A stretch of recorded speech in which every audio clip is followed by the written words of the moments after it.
Buenas tardes, estimados amigos de Megavisión a través de la red Telecable. El día de hoy tenemos una ocasión muy especial, ya comenzando el mes de agosto, porque prácticamente estamos llegando a la mitad del censo. Un día más, unos días menos, pero ya el proceso del Censo Nacional 2018 ya está en plena efervescencia. De repente ya estamos en la etapa de finalización y por lo tanto es importante que nuestro auditorio, la población, conozca los procesos que se han desarrollado hasta el momento, porque en algunas partes todavía falta que lleguen los censistas, en otras ya llegaron y algunos elementos se pueden trabajar en este momento para dar una mejor información, una cobertura y una orientación a la población. Tenemos que recordar que hace 16 años se hizo el último censo en Guatemala y que un censo es vital para la formulación de políticas públicas. Es necesario conocernos desde el punto de vista cuantitativo, pero también de cualitativo, de la vida que llevamos, de la calidad de vivienda, de la forma en que vivimos los guatemaltecos. Casi la mayor parte de países tienen censos más periódicos, de menos tiempo de intervalo. Solo en Guatemala hemos tenido algún problema porque teóricamente tiene que ser cada 10 años, pero han transcurrido 16, sin embargo la oportunidad es propicia para que nosotros como guatemaltecos vayamos comprendiendo la importancia de estar registrados dentro de los parámetros que el censo marca. En esta oportunidad nos acompaña el ingeniero Josué Rivera, quien es coordinador departamental de Quetzaltenango en el proceso del Censo Nacional, y de Alfredo Díaz, que es coordinador censista municipal también de Quetzaltenango. Quetzaltenango es un departamento muy importante y el municipio, la cabecera, tiene su importancia relativa dentro de los 24 municipios. Así que les vamos a dar la cordial bienvenida a Josué en primera instancia para que nos comente sus apreciaciones muy generales. Después vamos a ir aterrizando en algunos puntos concretos sobre lo que ha sido en estos últimos días el proceso del censo. Bienvenido, ingeniero Josué. Sí, muchas gracias. Un saludo a toda la audiencia. En esta oportunidad, nos complace compartir con el licenciado el día de hoy, pues, comunicarles, informar datos importantes de la realización del 12º Censo de Población y séptimo de Vivienda. Ya han transcurrido ya 2 semanas de que ha iniciado el censo. Estamos ya pues sobre la marcha del censo y es muy importante que la población siga sabiendo, siga conociendo datos importantes que nos arroja el censo ya transcurridos más de 9 días. Bueno, muchas gracias por esa información. Vamos a ir con Alfredo Díaz, quien es coordinador censista municipal de Quetzaltenango y quien él nos va a contar un poco más específicamente lo que a nivel de municipio se ha vivido en estos días que ha transcurrido el Censo Nacional de Población y de Vivienda. Muchas gracias. De igual manera, externar un saludo fraternal a toda la población del municipio de Quetzaltenango, al licenciado Rigoberto Quemé, al equipo de producción que hoy nos facilita este espacio para compartir con nuestros conciudadanos acerca del censo. En Quetzaltenango, por la extensión territorial y la densidad de la población, se ha hecho necesario contar con 4 coordinadores municipales. Yo soy uno de ellos, encargado básicamente del área rural y parte de la zona 1 de Quetzaltenango, y quiero resaltar un aspecto bastante importante, como lo es que antes de iniciarse el operativo censal ya se había logrado generar la expectativa entre la población, habida cuenta de que nos encontraban en alguna de las actividades y nos preguntaban ¿cuándo van a llegar a mi casa a censar? Eso es de valorar porque los ciudadanos en Quetzaltenango y a nivel nacional están conscientes de la importancia del censo que hoy vivimos los guatemaltecos. Bueno, Guatemala es un país muy especial. Primero, nos tardamos mucho en hacer el censo. Pasó mucho tiempo, no había presupuesto, no había voluntad política o no estaba interesado el Estado en determinar las características de la población. Pero ya cuando ha transcurrido 16 años, indudablemente hay mucha gente que vivió muy joven el censo del 2002, no se dieron cuenta, eran menores de edad, no se percataron de la importancia del censo y hoy son sujetos de censo, es decir, gente que va a aparecer ahí, que da información, que tiene ya condiciones de vida material y que tienen que aportar muchos datos. Ingeniero Josué, ¿Han tenido problemas debido a ese lapso de tiempo que ha transcurrido, que son 16 años, para interiorizar en la gente la importancia y la voluntad de aportar información? Sí, muchas gracias. Efectivamente, han transcurrido 16 años de realizarse el último censo a nivel nacional. Efectivamente, usted lo comentó, tendemos a olvidar muchas cosas que pasan en nuestro país. Los censos son muy importantes. En cada país se realizan. Ya lo decía usted, ha transcurrido 16 años. El Fondo de Población de las Naciones Unidas recomienda a los países realizarlo por lo menos 10 años. En el nuestro transcurrieron 16. Bueno, el hecho es de que estamos ya sobre la marcha del censo. Efectivamente nos hemos encontrado con personas, hogares completos en el cual pues las personas desconocen de esos procesos, temen a dar la información, no recuerdan de que en países como nuestros se hacen censos de esta magnitud. Entonces, efectivamente nos hemos encontrado con dificultades de desconocimiento y desconfianza. Son las variables más puntuales y que podemos resaltar nosotros, que la población efectivamente desconfía. Aunado a eso, podemos mencionar también la alta delincuencia, la alta inseguridad que predomina en nuestro departamento, en nuestro país, ¿no? Puntualmente Quetzaltenango. Las personas sí temen, digamos, de proporcionar su información, de facilitar, digamos, los datos que son brindados. Sin embargo, hemos realizado diferentes campañas de publicidad, de sensibilización. Los mismos censistas, al momento de que las personas les niegan información, tratan de sensibilizarlos, de comunicarles de que es un proceso, de que es necesario, de que los datos están protegidos por el secreto estadístico, secreto confidencial. Ya lo menciono, digamos, el artículo 30 de la Constitución Política de la República de Guatemala, hablando también del artículo 25 de la Ley Orgánica del INE, establecen, digamos, la confidencialidad de los datos, de la información que la población nos provee. Entonces, esto ha sido parte de las dificultades que hemos tenido, pero no ha sido mucho. No puedo generalizar, digamos, no puedo generalizar de que la población está renuente, de que la población está rechazando. No puedo generalizar. Sin embargo, existen siempre una minoría de que en algún momento pues se ha abstenido. Sin embargo, hemos tratado de sensibilizar y de comunicar la importancia del censo y efectivamente, pues gracias a Dios hemos tenido información. La gente está preparada para convencer a los reacios a dar información, a los que tienen desconfianza, incluso a la gente que se enoja que le pregunten algo, porque guatemalteco es así, usted le pregunta un dato a las personas y dicen, ¿y este para qué lo querrá? ¿Va? Lo puede usar a su favor, lo puede usar en contra mía, pero ¿qué nivel de preparación tuvieron los censistas para romper ese hielo de esa desconfianza en la población, ingeniero? Sí, efectivamente, cabe mencionar de que hubo una extensa participación de candidatos a censistas y supervisores.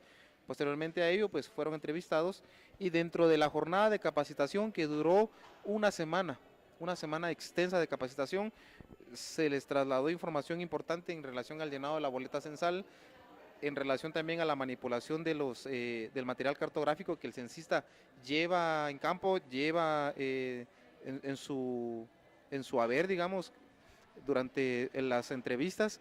Sin embargo, en ese tiempo que tuvimos de capacitación, los coordinadores municipales fueron también ellos capacitados con todos estos temas y aunado a esto, pues también se les recalcó en ellos de que facilitaran y dieran a conocer la importancia del censo a los censistas. O sea, ellos se enamoraron, se empaparon, se hicieron de ellos el proyecto del censo. Entonces, estos muchachos, estas personas, jóvenes, adultos que también tenemos en el censo, pues ellos van comprometidos, ¿ya? Van comprometidos con su país, van comprometidos con su departamento, con su municipio, en recabar esta información que al país le urge, que es información que va a venir a actualizar estas bases de datos estadísticas al sistema estadístico nacional para la nueva generación de políticas. Entonces sí, los muchachos van comprometidos.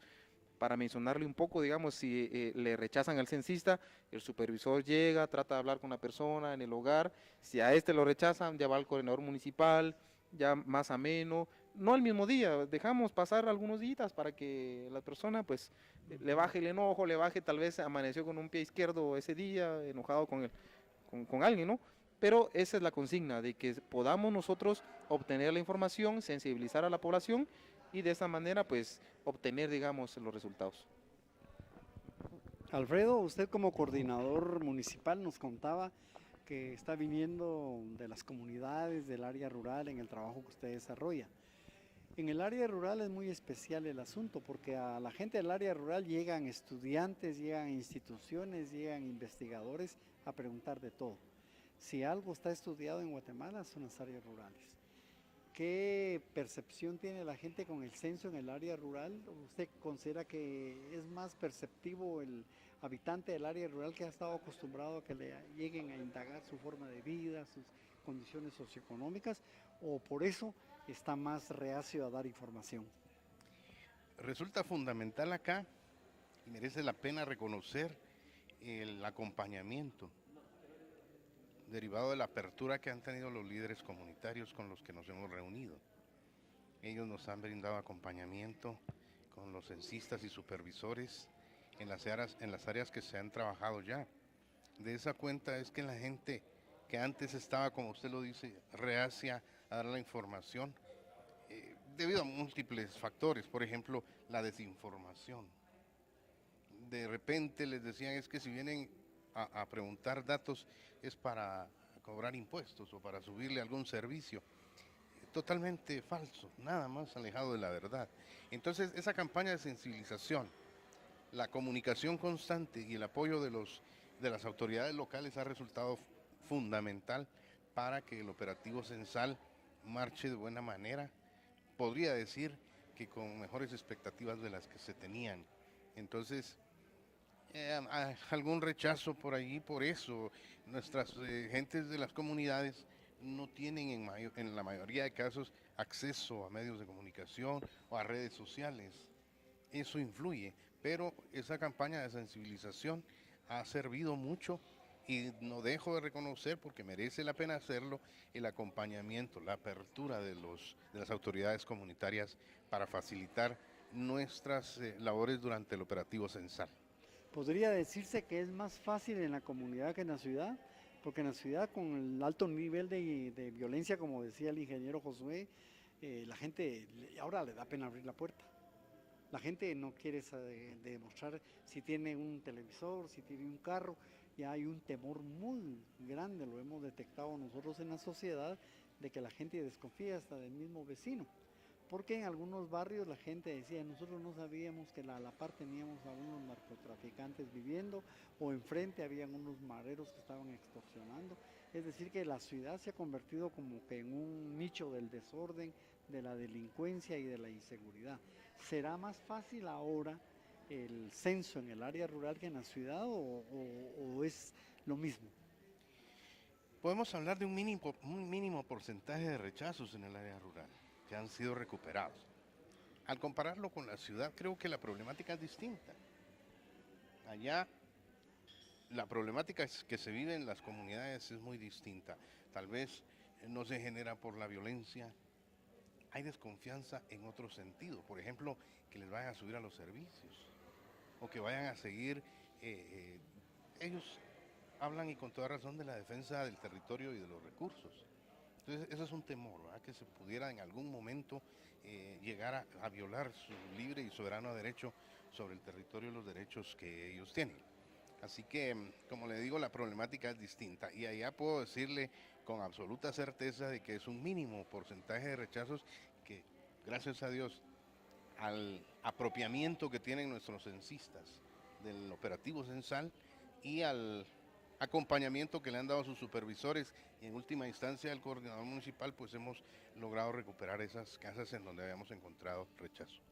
Bueno, vamos a ir al primer corte comercial. Recuerde que este programa se transmite por Megavisión de la red Telecable, y el día de hoy tenemos a coordinadores departamental y municipal de Quetzaltenango dándonos información importante de un proceso que ya está en marcha y que también ya está próximo a terminar para concluir dentro de pocos días. Volvemos después del corte.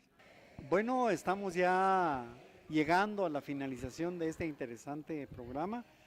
Queremos agradecer la buena disposición de los compañeros que están encargados de llevar a cabo este importante proceso del Censo Nacional de Población y de Vivienda. Y aprovechamos para saludar también a Eric de León, quien es el comunicador regional y que va a subir a la red también esta información que estamos generando en este momento, porque toda planificación tiene un momento en el cual hay que enmendar ciertos procesos. Las planificaciones no son rígidas, que así como se planeó al principio, así tiene que terminar, no. La vida nos da nuevos elementos, nos pone nuevos retos y la capacidad de la flexibilidad nuestra, creo que esa es la cuestión más valiosa de un proceso. Y esa es la pregunta que le queremos plantear al ingeniero. ¿Qué tanta la flexibilidad para modificar los procesos tiene el censo o es rígido como cualquier proceso que también necesita ser rígido? Sí, muchas gracias. Hay que mencionar de que a partir del año 2012 y años anteriores se inició con la elaboración de la boleta censal, el diseño, el establecimiento de diferentes mesas técnicas para poder formular las preguntas y poder establecer ya la boleta censal. Toda la etapa precensal que estuvo a bien realizarse previo al operativo censal.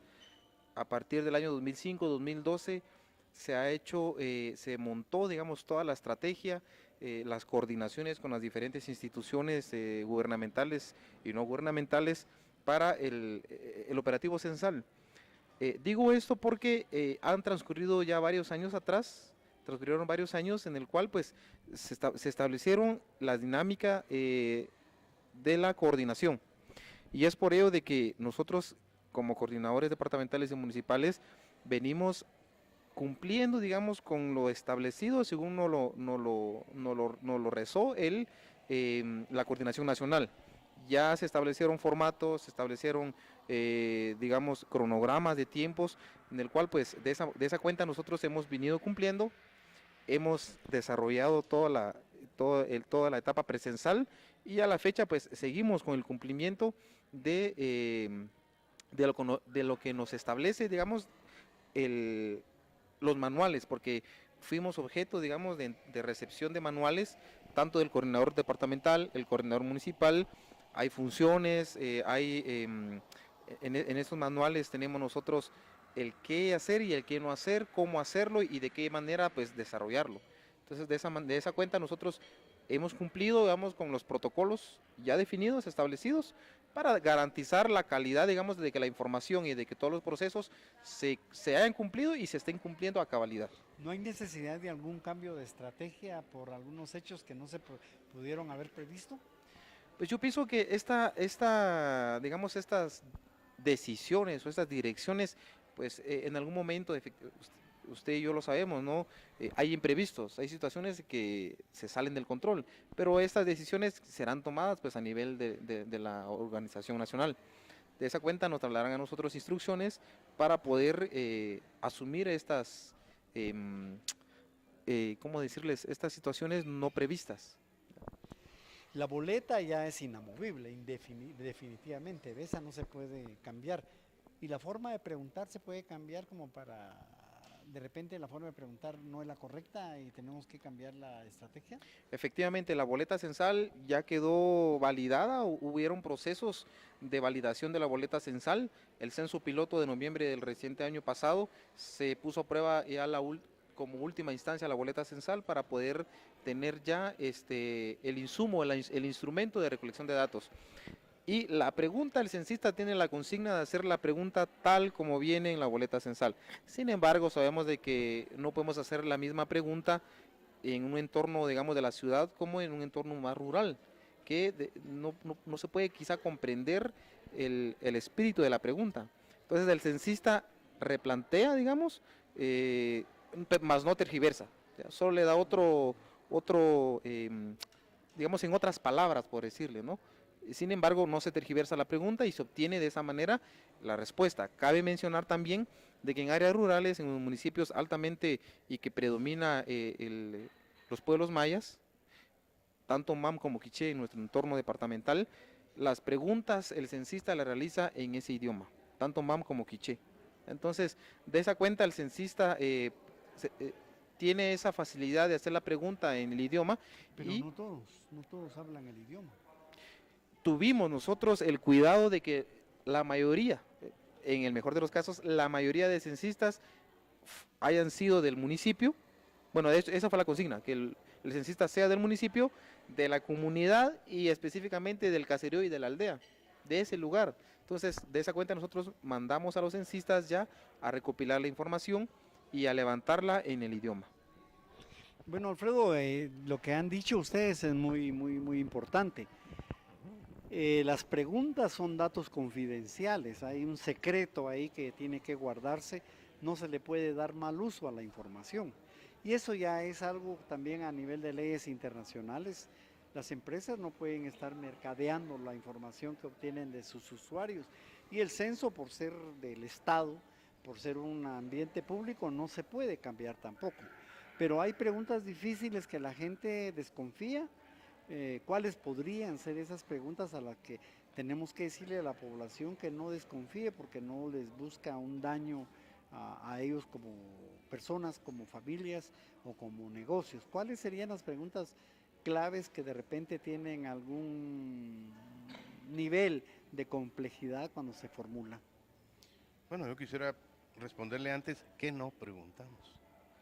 Es importante que la población sepa Claro. que no preguntamos, por ejemplo, el número del DPI. Sí los nombres porque tenemos que establecer un listado de los habitantes de esa vivienda. No preguntamos cuántos ingresos perciben por su actividad económica, sí a qué se dedican. Todo esto, le repito, con fines estadísticos. Preguntamos también si tienen algún familiar que envíe remesas de los Estados Unidos. Usted más que nosotros sabrá que es importante para índices de economía del país, pero jamás se pregunta cuánto envían por concepto de remesas. Preguntas demasiado sensibles, no, yo diría que ni sensibles. La boleta, como decía el ingeniero Josué, fue validada, fue consensuada y validada con distintos sectores y se circunscribe a aspectos de localización geográfica, características del hogar, de la vivienda, características de las personas. Se establecen, por ejemplo, tasas de mortandad infantil, de la edad reproductiva de la mujer en Guatemala, grados académicos, estudios realizados, es decir, nivel educativo de cada uno de los miembros de la familia. Entonces se manejan con tal cuidado y están diseñadas esas preguntas de tal manera que no resulten ni muy sensibles, mucho menos ofensivas. Pero sí quiero recalcarle a la población que el censo no pregunta ni número del DPI, ni ingresos percibidos por una actividad económica que desarrollen, ni montos. Específicamente montos no nos interesan. Nos interesan actividades a las que se dediquen, condiciones en que vivan, ¿verdad? Materiales de la vivienda, etcétera, con fines puramente estadísticos. Ya lo decía usted, toda esta información se utiliza con fines estadísticos y está protegida por algo que respetamos y es la absoluta y total confidencialidad. Estamos obligados por la ley y por nuestra ética. Bueno, a la población pues le recomendamos pues de que apoyen el censo y que si hubieran algunas preguntas que no son convenientes, como las que ha platicado Alfredo en un momento dado, hay que reclamar también que no se pueden hacer ciertas preguntas como el ingreso, como la cantidad de remesas, algunas preguntas de este tipo que son muy sensibles y que no son de interés del censo. Entonces la gente también tiene que estar sabida de que eso no se pregunta y es una buena información que hoy nos están dando para no confundirnos y no tener miedo tampoco de contestar. Una pregunta que ha estado rondando en el ambiente y que en este caso yo puedo dar fe del asunto es la pregunta sobre la pertenencia étnico-cultural. En alguna parte, no es Quetzaltenango, sino en Guatemala y más que todo en Ixhuatán, ese fue el municipio que nos denunciaron y nosotros pasamos la denuncia a la PDH. Los maestros